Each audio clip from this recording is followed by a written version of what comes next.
This meeting is being recorded.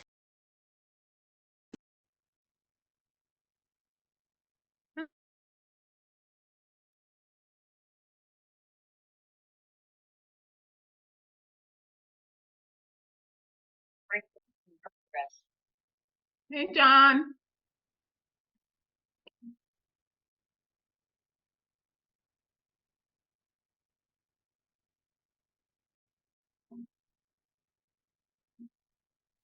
Hi. Okay.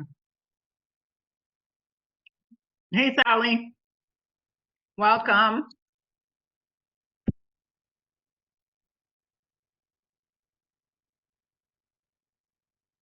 Just let a couple little minutes go by. Make sure.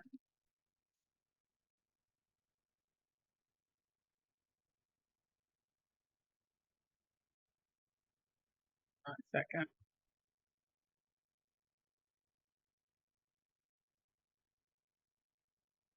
Okay.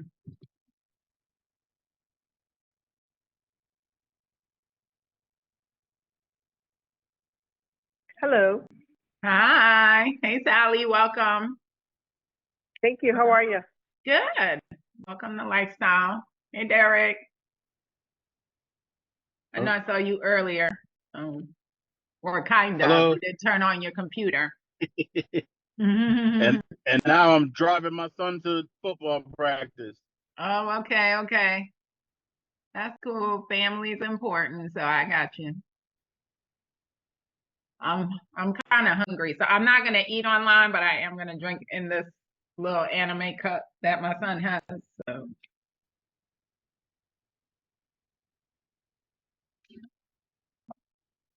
all right. Now there is another class going on, and that class is ahead of ours. Hey, Shy. That class is ahead of ours by a few weeks. They're probably like week 7 or 8. And so they've done a couple more things down the line that you'll see. They've done buyer presentations, listing presentations. They've already covered Canopy, Lofty, Dot Loop. Today we're going to be talking about Canopy and Dot Loop. So for some of you, this is going to be kind of like you already know some of this stuff. And for some of you, it's going to be a little newer. I was a teacher for about 4 years, so I'm kind of big on kind of seeing how things work together. That's a little hard because, right now I'm instructed to teach Canopy and Dot Loop, but of course they work in tandem because you can't write a contract without going into your Canopy to get that information. So I'm gonna keep the order, but I do kind of want to show you areas that need to be in the contract, especially if you're newer.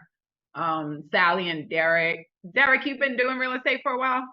Yes, right? Yeah, because you were with Sean. Yes, ma'am. Okay. So yeah, so this will kind of be stuff y'all already know. Dot Loop, is that something you've used before, Derek? I know Sally has. I have. Okay, okay. So do feel free also if you kind of feel like the other class, because they're like a little further ahead, if you want to jump in there and see what they're doing, that's fine too. I will not be offended. I know that, if you've already done some of this, that's fine. So today I had the opportunity to go to the car dealership again to fuss about my car. Which has been giving me a lot of problems. And, we had a chance to really talk, me and the service manager and the other manager. And, I'm really big on seeing this like a service. Like we are truly in the people business. We're in the business of serving people, not selling homes. So as long as we keep that attitude, we can't lose. All right. Hey, Pinky. I see you changed your name from earlier.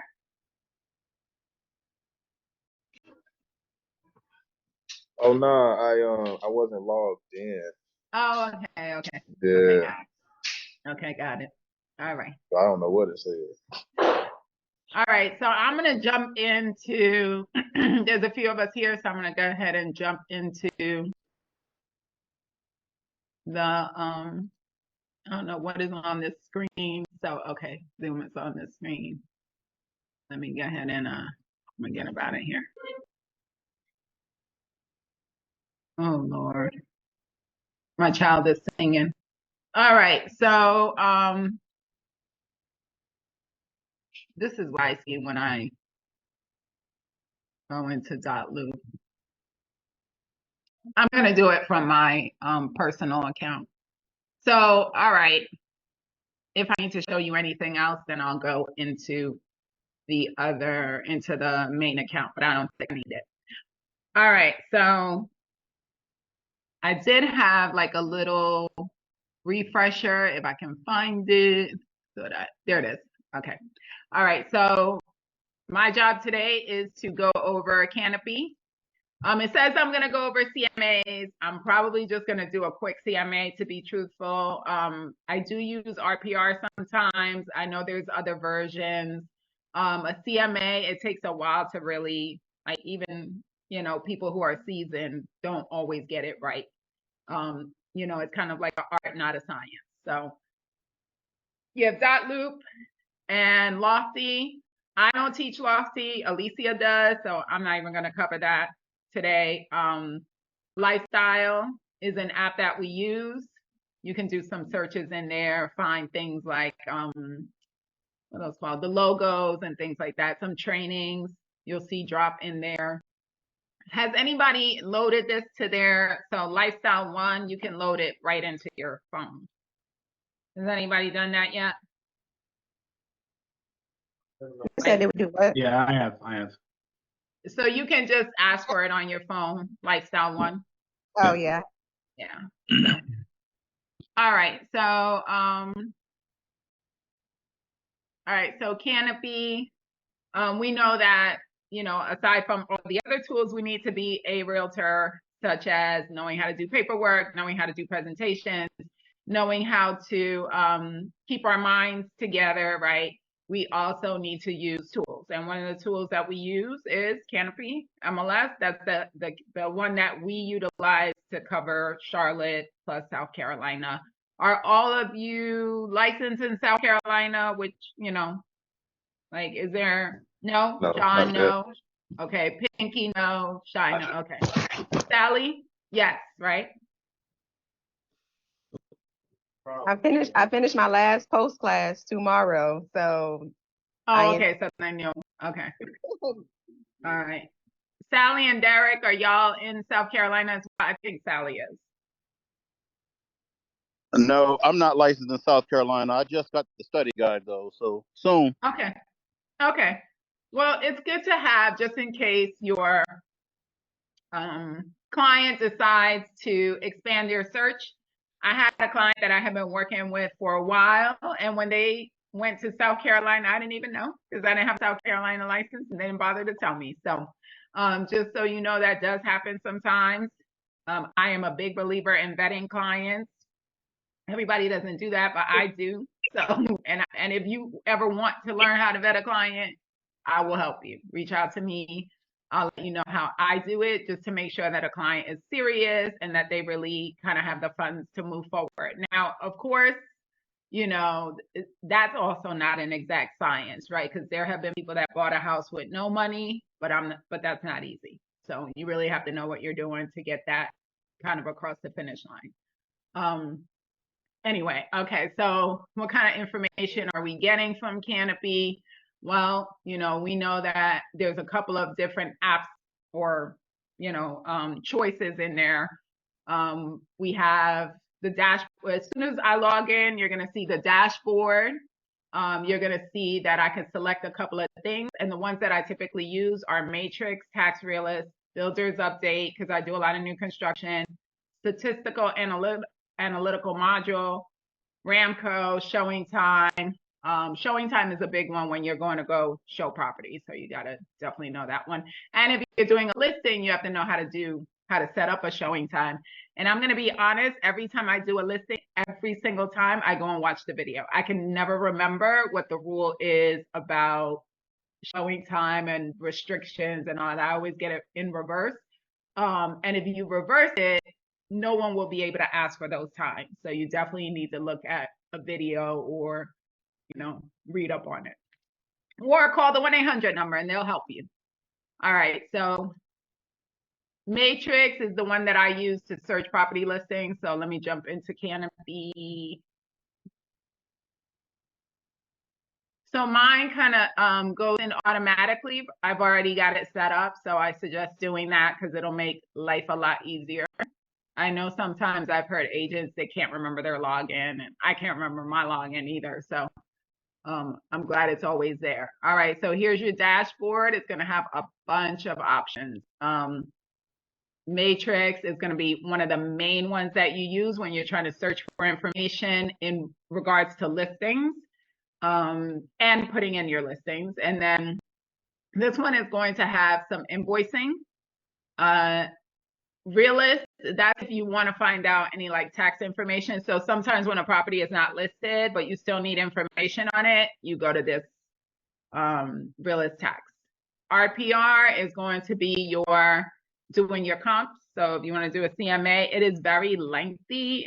Takes time to understand. It's not 100% accurate, but it looks amazing. So when you take it to a client, it looks very professional. I use it in conjunction with some other strategies to really ballpark a number of what a property could sell for or what we should be offering on a home. So a lot of times when you're a new agent, you think that the only time you use CMAs is when you're doing a listing, and that is like the furthest thing from the truth. I had a buyer who was looking at a townhome. The townhome was priced at $300,000. And when I started to look up, things that had sold in the area, everything was priced at $240,000 and under. So if I had not looked that number up, I might have put an offer in at $300,000 or, close to it. And then it probably would not have a price. I did call the agent, who I later on got to know and wanted to recruit me over to her firm, but I opted to come here. She was like, hey, somebody's going to pay for it, and someone did. So in order for you to get something like that across the finish line, if it doesn't appraise, it either has to be cash or it has to be where the buyer is willing to come up with the difference. So if it doesn't appraise, then, if they're willing to cover the 50 or 60, I wouldn't advise that as an agent. I would tell my client not to do that, but hey, they are the boss at the end of the day. The other thing that happened, and I've told this story before, I had an appraisal that went really, really bad. It was $32,000 under. And that was kind of before I really understood CMAs. And that was because I used all the comps in the area, including new construction, and you can't really compare new to resale. So that's a whole nother reason why CMAs are that really needs to be its own section. I'm not going to get into a lot of these fast stats. That's stuff that's related to kind of what the average price of a home is in Charlotte. Remind, some of you have done the Remind course with the guy that came in from MLS. So he showed us how to use this to look at properties that might be looking to sell soon, right? So it was properties that either had high equity or, they had been lived in for a long time. Showing time, that's going to be, of course, when you're either trying to set up a listing or you're trying to visit a listing. Sam, I like this one. This one is basically all for doing finding out the average in a neighborhood, the average price, how long it takes to sell, how long it takes to close. So it's got a lot of great data in there. This one, make sure you get it forewarned. I've been using that one a lot. I just pop in people's numbers. I'm like, ooh, let me just check this number, And then somebody called me the other day and I could not remember her name for the life of me. I just put her number in there and it gave me her name. So It's a really, really good tool to make sure that the person that you're getting ready to meet is not cuckoo for Cocoa Puffs. So definitely use this tool, please, when you are meeting people that are new. And then these are going to be, this one looks like it's some schooling stuff. I don't go in here, but I'm going to be honest with you that as a realtor, and I know they say curiosity killed the cat, but as a realtor, being curious is super important. So at any given moment, feel free to jump in these and see, how you can learn from anything that's in any of these, choices or selections. This builder's update is things regarding new construction. So you want to do that. Another good one is new home source if you're looking for new construction. All right, so I'm gonna go in here. And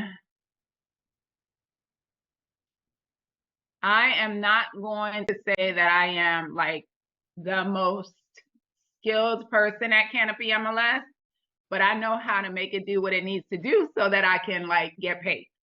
So whatever I need, I am able to execute in this particular tool. So these hot sheets have to do it, it's going to give you information on all the latest residential to go to market. And then you see it's also commercial land. So you can use those if you just want to like just search what's new on the market. All right, so Matrix is really the tool that I start using Matrix for a couple of things. If I want to put contacts in, so I want to put a client in, and the reason I need to put a client in is if I want to do an auto email, which is a like a what do you call it? A MLS search that's automatic, that goes to them, like it's filtered, they get it, they can heart it and do things, to start to get a sense of the market, right? My listings, this is a really good one because you guys often ask me questions like, hey, how do I find out all the listings that the office has so that I can put it on my social media? And this is it. So in my listings, it'll show you yours as well as the office. So my office active ones. So these are all the ones that we have active right now. So if you're like, Sean and Tijuana, Sir, Mike, did I miss anybody? I think that's it. Okay. They and George, but he's not here. He's in Florida. They have given us full reign to use any of their listings, post them on social media. And, you don't have to say it's your listing, but you could just say, it's like our office or whatever, So they do not have any problem with you using any of their listings. Now, that is not the case with agents outside of lifestyle. Be very careful if you're using specifically resale. Please get the permission of the listing agent. I always liken it to, hey, if you opened up a social media, like whatever, Reels or, YouTube, whatever, and you saw your house on there and you had no idea it was going to be on there, would you be mad? I know I would. So just, kind of try to respect. Well, in fact, you better get that homework done. I know that. Uh-oh. Okay. So just try to, that's actually an ethics violation. So you're not supposed to do it. So do I see agents do it all the time? Absolutely. Are we supposed to? No. All right. So that's office listings. And then you can, even there's closed. There's coming soon. We don't have any coming soon. So anyway, you get the drift. Under contract. All right. So these I don't use as much. So I'm really going to use contacts. I'm going to use my listings and auto email. I won't go into auto email right now because I have to explain a couple other things before going there. This is if you want to go back to the original screen. Okay. No. All right. Going back in here. All right. So the thing that you're going to use the most in here is when you want to take a client out. Now, there are so many tools to actually make this like very efficient. I'm not gonna, I have used them in the past. I probably need to practice it a little bit more, but if I'm just trying to find something, so, and it's residential. So I'm going to go in residential details, and I'm going in. The first three that are ticked are going to be these. If you're trying to do a CMA, like you want to know what has closed in the area, you're going to use closed. If you cannot find anything in closed, then you're going to go to under contract and so and so. But anytime you're trying to find something that you're trying to say, hey, this is what this property should be valued at, you're going to use closed. All right, so incoming soon, active is usually what I use. Under contract show is also an option because if it falls out of contract, your client might be able to land it, but I usually don't even go for that until, you know, if it's something that they really absolutely 100% want. I hate doing these. I don't hate doing backup offers, but I feel like sometimes clients don't understand it. I had a client that she just kept saying, like, offer more money. And I'm like, you don't understand. Like, they can't get out of that first one unless the other client defaults in some way. So it was like, she just kept wanting to throw more money at it. But anyway, all right. So you can filter this by a lot of different options. There was one that somebody gave me the other day that I thought was really cool. Shai, were you in that class when we did that? I feel like you were in the other class. So I think it was when they did like section 8 or something, but you have to put like an asterisk or something like that. But somebody taught me that, and obviously I didn't learn it. But I think it was do it, but it was something to that effect. I'll find out for you in case you want to know. Because some clients do come asking for that. Shai, do you remember? I think you had to do it in remarks. Yeah, I feel like it was something in remarks you had to do asterisk and then the word that you were looking for. Section 8. Did you have to do asterisk again? Okay. Yeah, so there it is. So it pulled up one that qualifies for section 8. So I thought that was pretty cool because I didn't know that until they taught it to me that day. All right, so I always, if I'm looking for, so you can look for this a couple of ways. I may start with the county. So I may say my client wants to be in Cabarrus County. Maybe they really like Cabarrus schools. They don't want to pay any more than 500. So this is either going to be a minus or a plus. So if it's plus, you want everything 500 and up. If it's minus, you want 500 and down. I like to err on, if a client says 500, I may go 510 or 515. And I just explain to them that the reason why is because we may be able to negotiate. But that's what I do. The other thing you'll discover sometimes is like, if you put 500 minus, you're going to get stuff that's like just fix and flips or whatever. So sometimes I'll do 300 to 500 because I'm like, I really don't want to be in the stuff that's going to be like trash. I may ask for 3 bedrooms. If I add the plus, which I usually do, unless the person's like, I only want 3 bedrooms. The 3 plus gets me 3, 4, 5, 6. If I just put 3, it just gets me 3. If I put minus, that gets me that, but I don't usually do that. I would start with the number. So 3 plus bathrooms, 2 plus. Now I'm going to say that when you start to go out there and see a lot of property, one thing you'll notice is people will say, I want 4 bedrooms and 3 baths.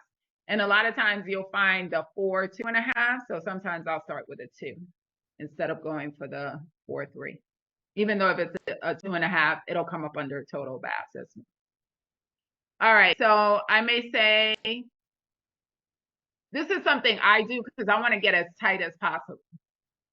So let's say my client is like, hey, I want something move-in ready, or, you know, I want it to be newer. I'm not really looking for something that needs to be, you know, repaired. I may go ahead and, you know, put something in here, 2010. You know, you have some clients that are like, just, I don't want anything old.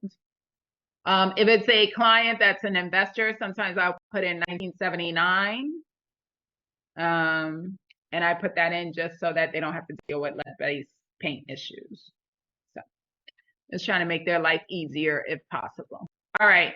You can also put in the levels, right? You can put in the type. So you could say, hey, this client will only purchase a single family. And then if you hit control, you can hit townhome.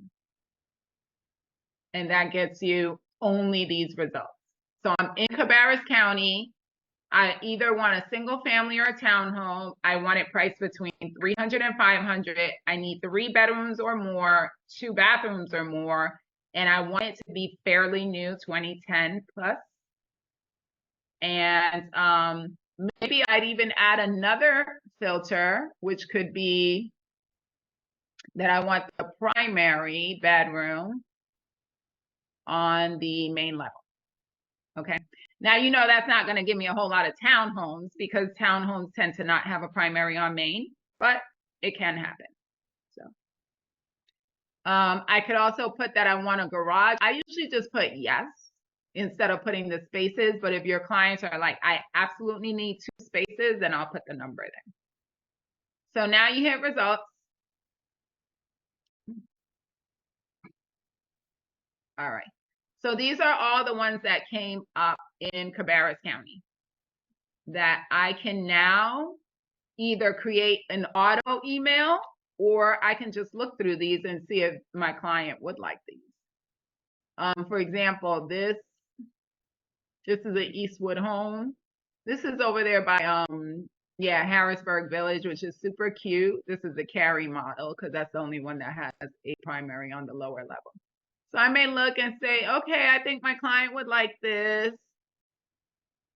So then I may go ahead and tick that. Where's that one? I think it was this one. So I'll start like picking the one that I like, and then I may do an auto email. Okay. I'll show you how to do an auto email in a minute. But I kind of want to pick somebody in the crowd to help me do a filter so that it feels like more like what you would do versus what I would do.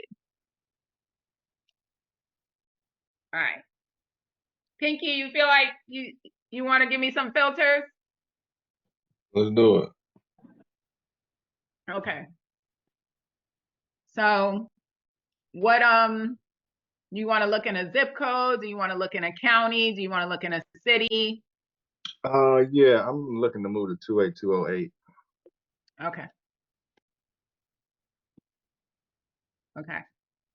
What else do you need? I need 5 bedrooms, 3.5 baths. 3. Mm-hmm. Nothing built before 2009. Nothing before 2009. Okay. Correct. Mm-hmm. I need a 3-car garage. Oh, wait a minute now. You're getting fancy. And I need a fenced-in backyard. I don't know if I can filter for fenced in. Oh man. Do it in the remarks. Do the asterisk with the fence backyard. Yeah. Okay. Let me try that. But you know what? Let's see what happens because sugar. Oh, now y'all all in my bills. Hold on a second. Oh God, where is it? I don't know where it is. Oh, here it is. Okay. All right. So in remarks, I want to put what was I putting again? Fenced in backyard. What is going on here? Okay, fence.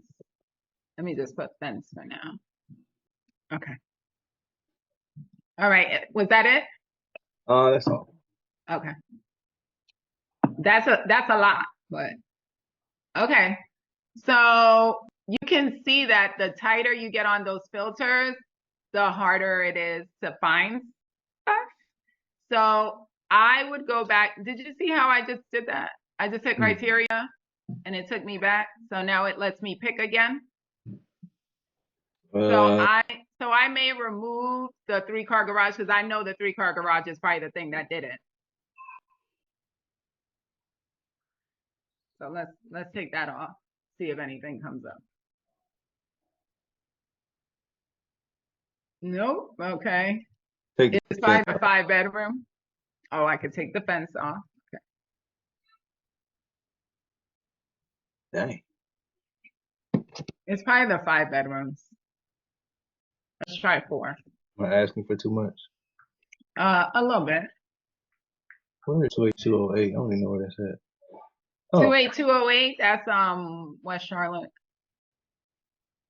Yeah, I'm asking for too much. Okay, so now if you do 4 and 3 bathrooms, you do get some 3.5, and then you see the price. This is actually a really good strategy when you don't know the pricing of an area. So you're like, how much would I pay for that in that area? You know, like I know, like I was talking earlier, I was like, you know, I know if you want to live in the lake, right, and you're right on the lake, it's going to be over $1 million. So when a client's like, hey, I want to pay $600 to live on the lake, I'm like, no, you know, we're not doing that. So this is really good for you to study. Like if you're just like, hey, I want to know what things cost in that area and what size. Okay. And then here you have your primary heated living area, the property, heated living area, the subdivision. So if a person, that's another thing, I use that all the time. So if somebody wants to be, actually, I won't take that off. I'll take this off. If somebody wants to be, for example, in Brandon Oaks, then I know like they only want to be in Brandon Oaks, I can look that up too. And there's only one, $599,999. So that's an Indian Trail. All right, so let's go back to Pinky's example, and now I'm going to show you how to do an auto email. All right. So here in Matrix, you're going to do, oh, sugar, no, that's not what you're doing. Sorry. You're going to pretend I didn't do that. Tick up here, and then you're going to hit save. Okay. Then you're going to do new auto email, and right here, it allows you to create a contact or select a contact. Like I already have some people in there, but you can create one. So, you know, you can just put a random name, Sam Smith, and then give Sam Smith an email. I'm going to put it to my email just because I don't want to be sending somebody some random. All right. And then I'm going to hit save. And then the subject. So you're going to write, you know, homes with 4 bedrooms in 28208. And then here, it already gives you a message. It's already defaulted, but you can write your own message if you want. And then, you know, it gives me my signature. And then here you can choose whether you want these to come as soon as possible. So you may have a client that's coming into town immediately. So they're like, hey, I'm coming in by Friday. You need to shoot these out ASAP. Or you can do daily. I usually do daily AM. You can do it once a week, right? Maybe they're like, hey, I only want to see it on Mondays.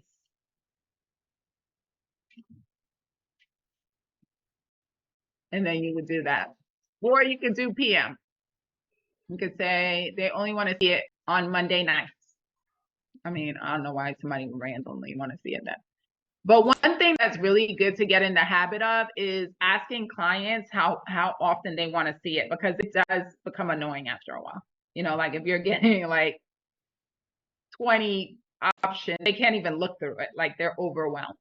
So if they need it twice a week, 3 times a week, it's good to get that kind of information from them. And, you know, it's good to check in. Hey, you know, is the cadence okay with you? Is it too much?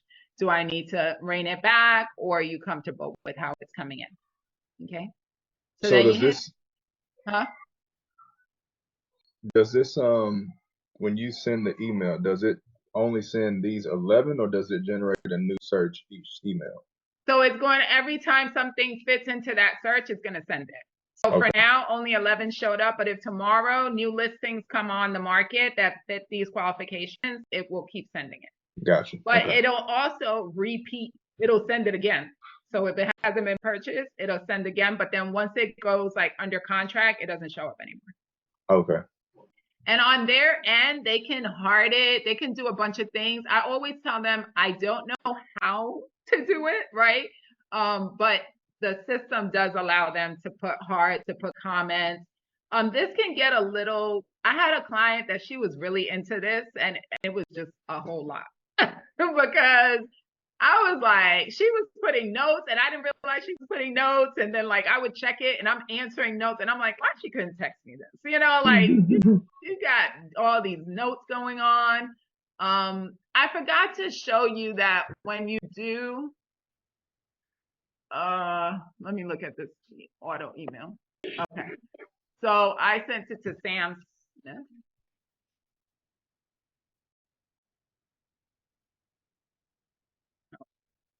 I didn't show up. Okay, there it is. Okay, so you can also change this, like you can go back and adjust the criteria. Did you see what I did? So you can go back and change the criteria if you need to, or you can look at the results. You can be like, oh, let me see what they saw. You know, I do that all the time to see what they're seeing. But here, because I was in there, oh no, did it show up? Oh, see, it must have not come in yet. Yeah, it didn't come in yet, but that's an auto email. Okay. You could do that in HomeSnap and a couple other places, but if you just want to do it in Canopy, that's where I do it. All right, so you can do this for any other type of search. The ones we typically use are going to be lots, right? So if somebody wants to buy land, same concept, right? You just put in whatever filters for land. And then the next one that we use a lot is residential rental. These three are going to be ticked. Application received means that they've received an application that they're considering. So I usually don't even tick that box, but you can. So then you just put in, you know, whatever you need, whatever you're looking for. So if they want to be near Lake Norman, you put that. And then you can put their maximum price is $5,000. And they want at least 3 bedrooms and 2 baths. And then you can decide if you want it to be like a condo, a single family. Same thing as in residential retail. Residential residential detail. Yeah. So this is the one you're going to use the most. And then this is if you're doing multi-unit. There aren't a lot of multi-units in Charlotte anyway. Lots, commercial if you were doing that, and then rental. Okay. This one I've used once in a while, but not that often. All right. So now I'm just being curious here. Okay. So something else that I want to, so tax realist, that's when you want information about a specific property. Wait. Hold on. Okay, there it is. So on the search option, this is really good when you're about to do a listing because it'll give you a lot of information. Okay.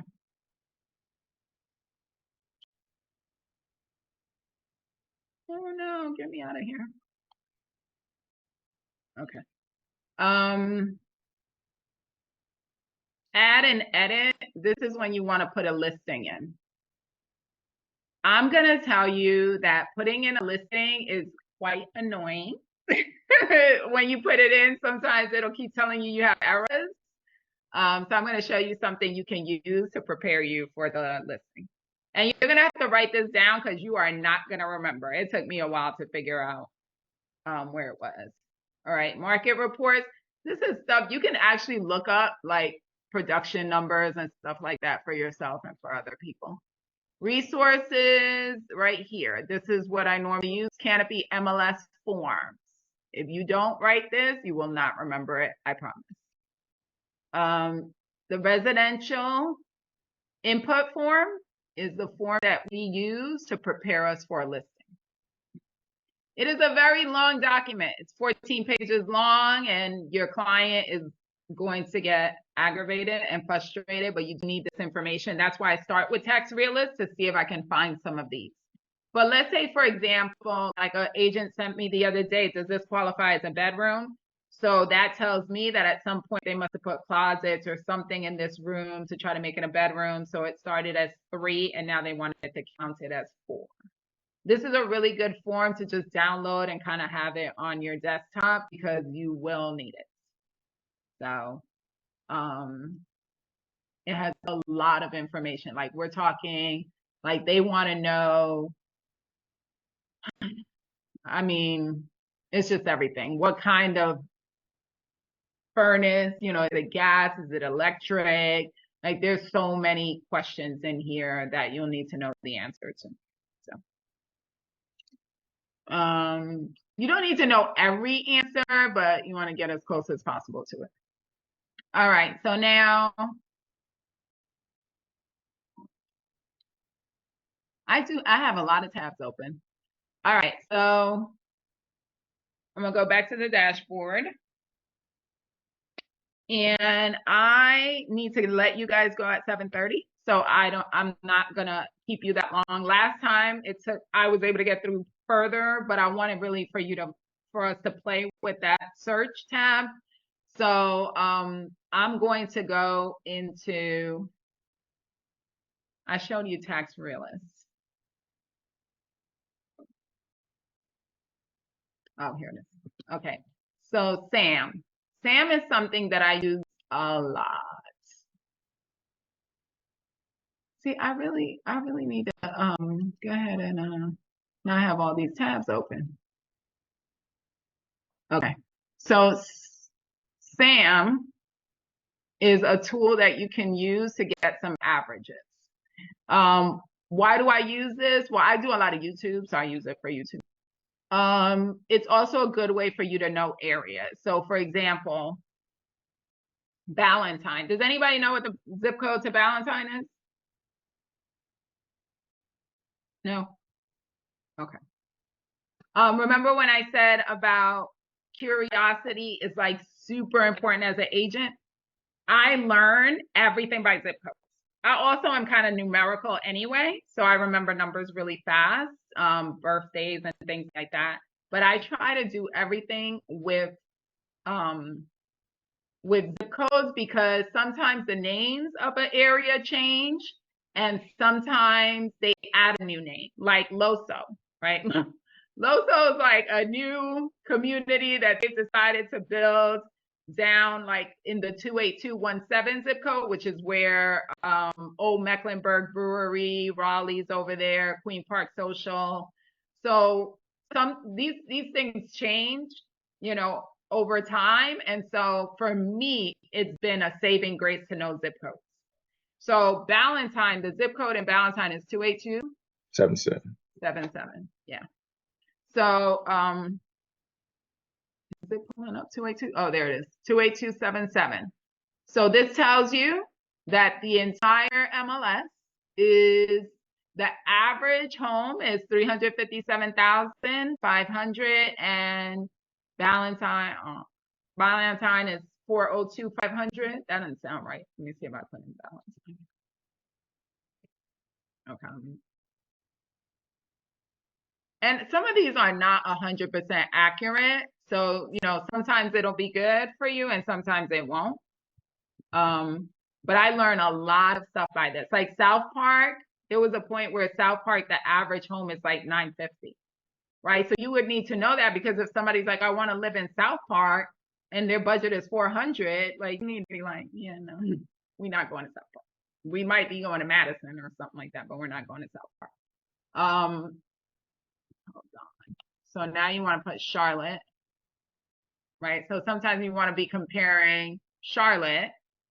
Oh, there it is. It came up now.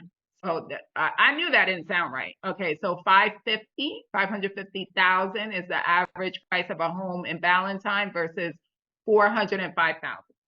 So it's good for you to know, like, hey, where can this client even live, right? Because Ballantyne is pretty much like the number one place people want to be at for schools.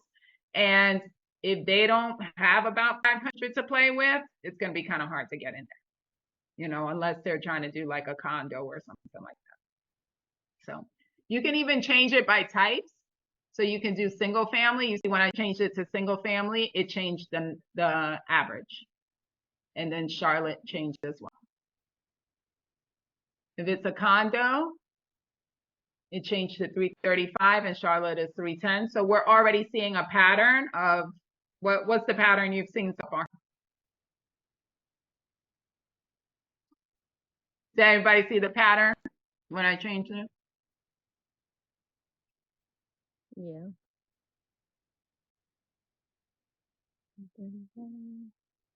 I don't know.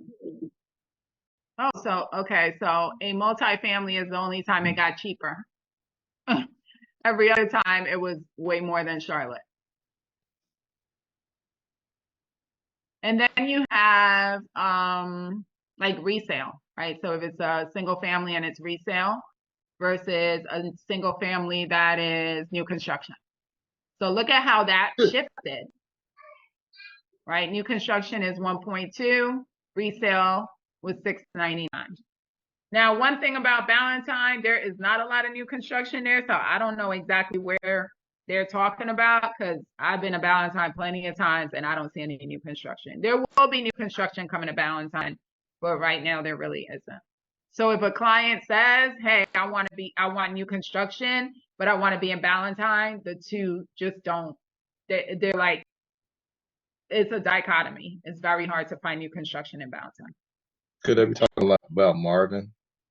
Would Marvin be considered in the No, Ballantyne because area? Marvin is Waxhaw. Like it's Okay. next to Waxhaw.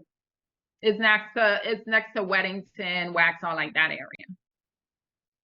But it is back in that pocket because that Marvin starts back there in that pocket. Yeah, you're right about that. I don't know why I said that. And then we know that there's not really going to be waterfront over there in Ballantyne like that.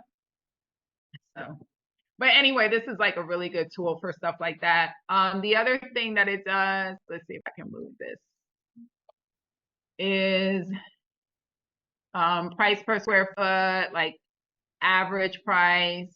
Sorry, because now it's doing this. So month supply.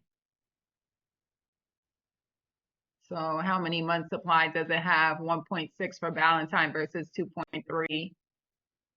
Days on market. So how long is it on the market before it comes off the market? So 1 day in Ballantyne, 17 in Charlotte. And then the average is 11 and 43. So the median is, like whatever is 50% above and 50% below. Whereas the average is going to be kind of like a compilation of all your numbers. So you know that if you're in Ballantyne, like you got to move quickly. When something hits the market, like you can't play in Ballantyne because they're going in 11 days versus Charlotte 43. This was how we were during COVID. Like COVID, it was like, oh my God, as soon as something hit the market, you're like running over there trying to get your client in. So price per square foot, $298 in Ballantyne, the median, $214 in Charlotte. So this is like I have fun with this tool. I think it's like informative. And then you see like as, the size gets bigger, like you can really like play with this. All right, so that's the statistical analytical module. And then you have, let me go into Remind. I think I did that last time because we're about to wrap up in 10 minutes. All right, so Remind.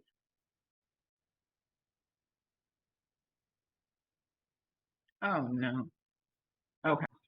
So Remind is like a great, great tool if you are trying to do some farming And like I said, like I know you know how jack of all trades, I know enough to be dangerous, but not enough to, you know, like really like show out or get a job doing that.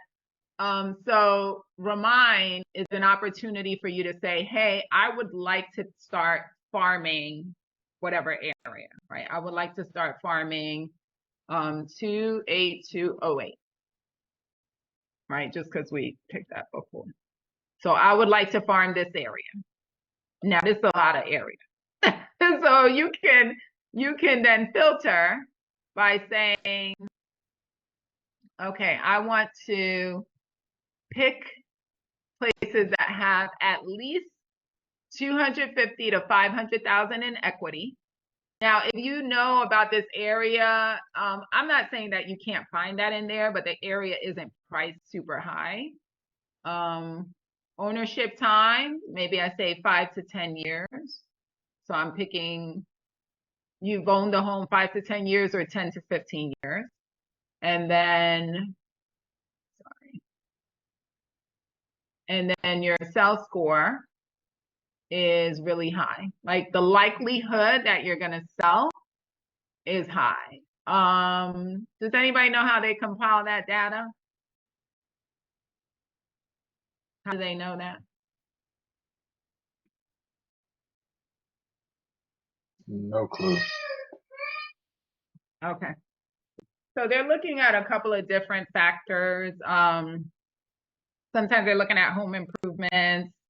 They're looking at, you know, like they've even, I don't know that they use it, but they've even said one of the tools that they use is like somebody's going to marriage counseling, right? Like you go to marriage counseling, yeah, you might be selling things. So How they know that? this might not be the tool, but they know how to aggregate the data. If they find out you're in marriage counseling, they will. That's one of the tools that they use.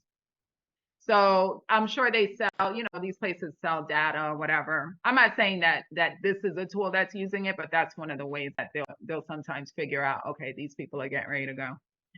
All right, so here you have like all the properties that showed up that had, I'm surprised this one showed up. I guess because it was high, there's a high probability that it will sell. Oh, there's $428,000 in estimated equity. Is that what it says? That's what it's saying. Okay. All right, this one's well, it was for sale, but withdrawn.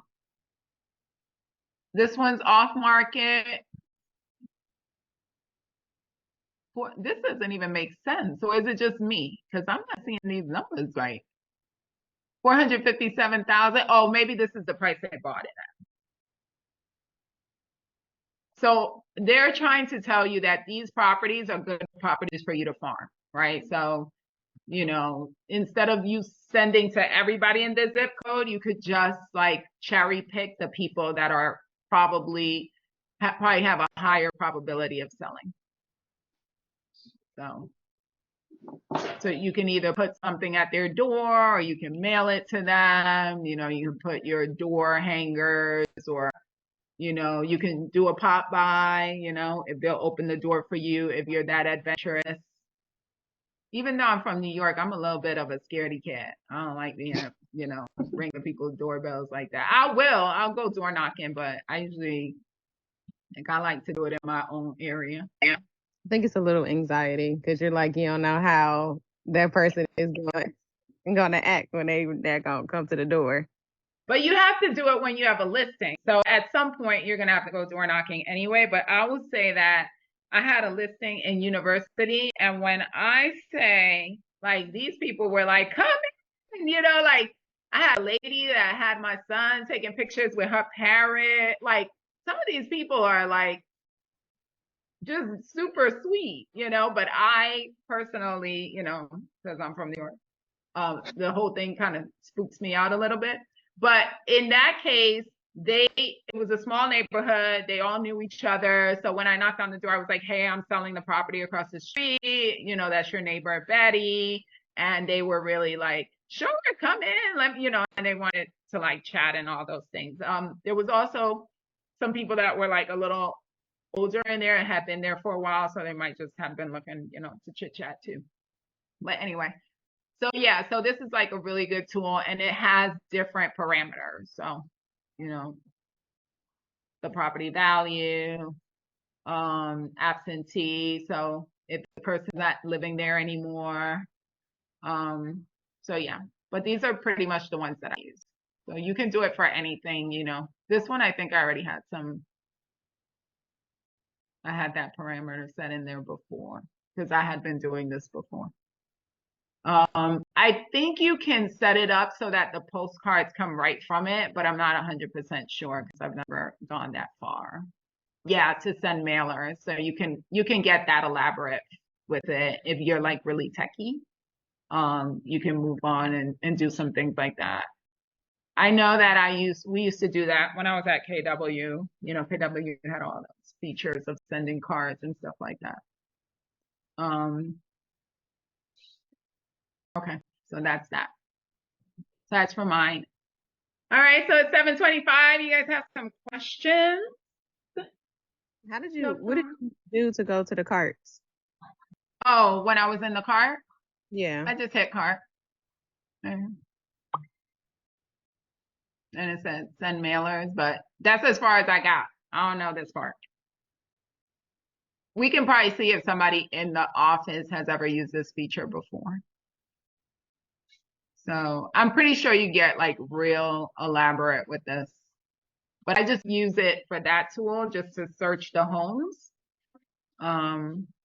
But definitely, like, if you get in there and you're finding out more stuff, like, feel free to share it with us because I mean, like, we learn from each other. I'm not your most tech person, so I rely on Alicia to help me kind of like navigate. That's why I like her to do Lofty because she's got Lofty a lot more down pat than some of the rest of us. So, and she's also taken some of the training. So, builders update. So this is like telling you what, new construction builders are doing. Apparently I was searching something in the Charlotte, Gastonia area. But yeah, Century Communities, Mattamy, Taylor Morrison. I really like to use New Home Source. A lot of times I don't like using, like, I just want it to be really simple and easy. I don't like when there's too many, like, too much stuff going on in there. So if I just want something,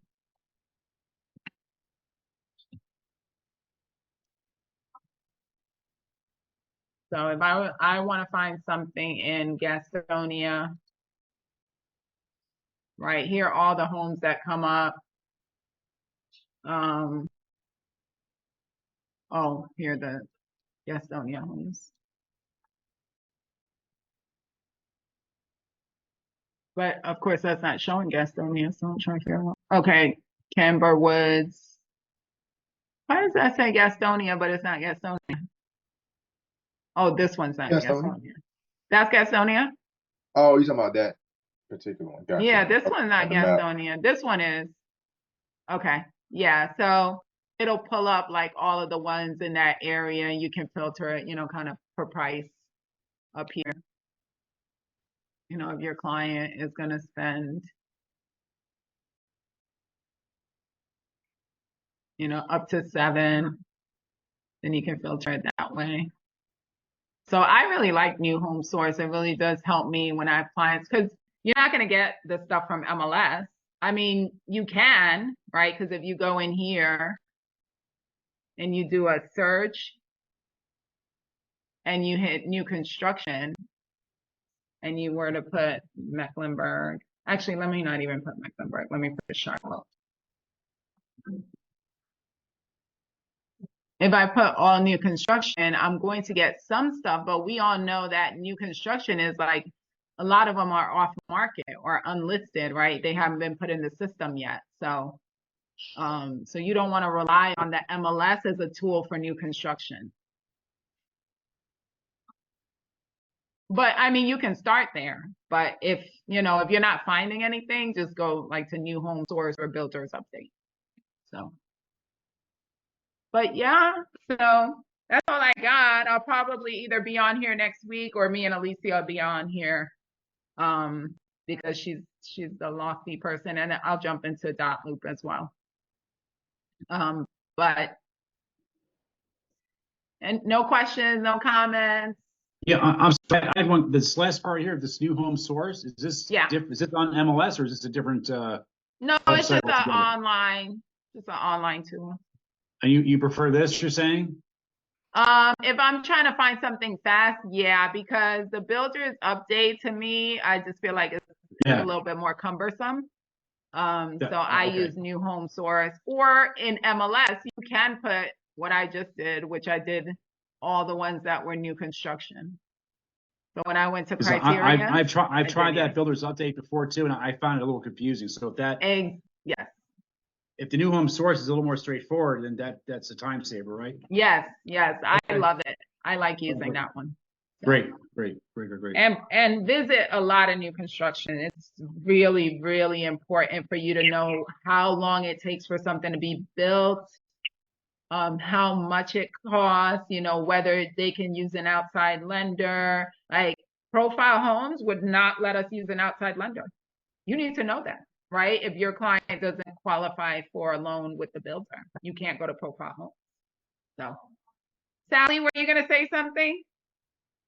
Yes. The app, the LIR1 app, I was able to download it, but when I'm looking for trainings, I'm seeing a lot of Miami, Jersey, and New York stuff. Is there something in there for North Carolina? I don't think I saw that unless I overlooked it. So I'm going to be honest, we don't use it a whole lot. But you do see things pop up that say training, and there'll be other states giving training. And some of it might be applicable to us, if it's like branding or something like that. If it's specific to our agency law here, then it wouldn't be. But sometimes it is like really good information. But the LIR app needs a little bit of massaging. So I don't use it a whole lot, except for when I'm looking for logos. That's when I use it. If you click the little 3 little lines at the top left and go down to branches, and you should see North Carolina and see Charlotte. Oh, perfect. Thank you. Yeah, but we don't go on there like to give training. That's what I'm saying. Like when you see training pop in, a lot of times it's like Jersey, some of the other states doing training. So whenever there's training or a quick get together, just to talk, is that communicated through the WhatsApp? Yes. Now Sean is trying to change it so that it's like in Pipeline Pro, but you have to have like an account, and I'm not sure you're set up yet for an account. And I have been in there, but I haven't been in there looking for them. But I get, like just because of like my role, they give me the information anyway. But the Pipeline Pro is supposed to have our calendar of events. But we will throw it in WhatsApp. It's just that WhatsApp can get overwhelming, right? Because there's like 900 messages in there every day. So yeah, that's another thing. The Pipeline Pro, I was given a link, but when I clicked on it, it was already expired. Oh, okay. So he has to resend it to you. Yeah, Pipeline Pro was supposed to be like our next big thing, but there's some issues with it. There's some things it won't allow us to do. It looks a lot like Command, but it would really have to be like deeply changed, deeply altered for it to work for what we need it to work for. So they're thinking about putting the events calendar in there. Okay, thank you.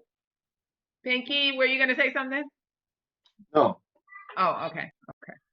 So yeah, that's it. A lot of what you're going to see in here, I mean, that's what you're going to be using it for, unless, you're really, really techie and you're like, yeah, I want to like learn this app in and out. Like I'm not like that. I'm trying to learn it to do what I need to do.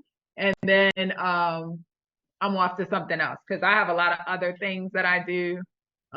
Editing is something that I do a lot, so that's a lot more important to me than learning every little nuance of this particular tool. So something in here that I just saw. The sellers. Oh, there. Okay, so if you ever need the seller estimated, just like to quickly run it. We have one in Dotloop as well, but if you want to run something in here, you can. So that's in finance. All right, y'all. Thank you for joining tonight. Great. Thanks for your time. Yeah, I'll see y'all next week. Thanks, Jory. All right. I'm over here playing with these mailers. Oh,